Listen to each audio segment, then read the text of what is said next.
Joining us here in studio is Alex Pevsner, founding director of the Chinese Media Center and Reshef expert on Asian affairs. Hello, guys. So Hello. Taiwan's outgoing president made history last year by meeting the Chinese president, first such meeting in a long, long time, first in history. And by voting for Ingwen, the Taiwanese people simply reject his legacy, his policy about closer economic ties with China. What do you think about the status quo? Okay, it is not something that erupted by the elections. It started some months before that with the invasion of the Parliament House with the students of Taiwan. People in Taiwan want very much the economic benefits of connections with China, but they are very, very afraid of their identity and their liberty, especially in view of what is happening recently in Hong Kong. What do you think about the status quo? Will it remain? Will it change? I think both sides, both Taiwan and China, understand that a certain way to find a way to maintain the status quo will have to be done. Tsai Ing-wen never endorsed the so-called 1992 consensus, but she did say she is in favor of the status quo. But the elections were as much about the economy as they were about China ties. So what do we know about the DPP party? Where do they stand when it comes to economy? We know that the new president has a PhD in economics. Yeah, she knows quite a lot about economics. She knows quite a lot about the dependence of Taiwan on economic ties with mainland China. And in one hand, she wants the ties to be less close than they were before under the rule of President Ma. But this is something that she cannot say openly because she doesn't want to irritate too much mainland China.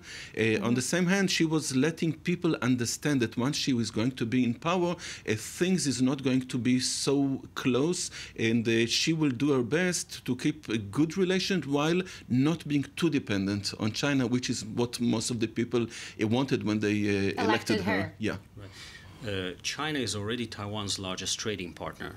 It's the largest destination of investment from Taiwan to China. It's the largest source of tourism. So China cannot simply be ignored. The problem with Taiwan's economy is similar to other, what was called the East Asian tigers, is that, and also China to a certain extent, is that the previous economic model sort of ran its course. And so Taiwan is faced with the necessity of reinventing or somehow finding a way of innovation to boost the economy. This is why Tsai Ing-wen, as part of her economic platform, on one hand she said she would support the SMEs, the small and medium enterprises, because this is the backbone of DPP voters. But she also proposed a 5-point plan to boost key industries into like green energy, biotechnology, all of these industries that Taiwan has good conditions to develop. And by the way, we heard that she was pretty impressed by the Israeli high-tech industry as well. And she even wrote an article, she published it in the main newspaper about Israel and the way that she's impressed by the little state surrounded by terror and remaining stable somehow. What else do we know about her policies, her ideologies, her beliefs?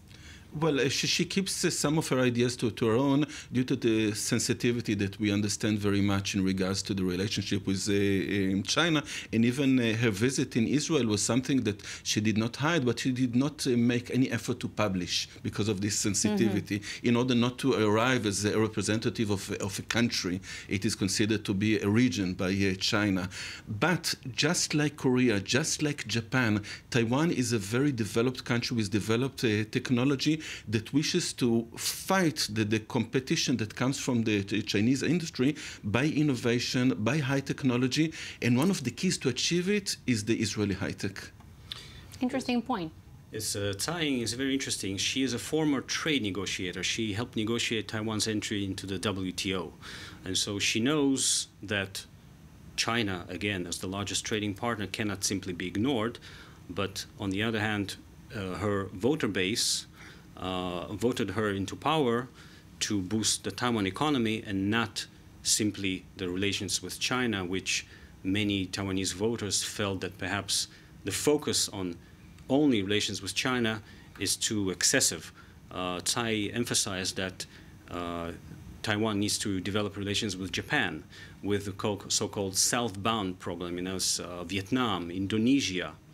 So not to put all your eggs in one basket. Gentlemen, thank you so much for coming here and sharing all of these wonderful insights with us. Thank you. Moving on.